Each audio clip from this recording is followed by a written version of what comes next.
जब तक खान साहब जेल के अंदर है पीटीआई की कैंपेन चल आपने डिवाइसेस की बात की है, खाते में लगाई, कौन सी डिवाइसेस?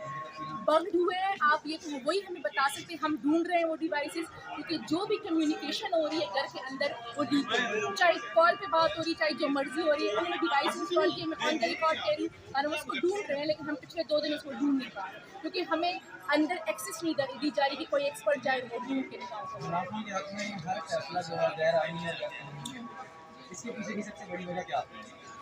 मैं इनको कुछ मिल नहीं रहा, इनको कुछ भी नहीं मिल रहा कि वो खान साहब को अरेस्ट करें। मुझे बताइए, गड़ी सिर्फ खान साहब ने दी थी? खान साहब तो कह रहे हैं मैंने गड़ी ली भी है, मैंने बेची भी है, टैक्स भी है, इतने पैसे पे बेची है, वो पैसे मैंने यहाँ यूटिलाइज किए।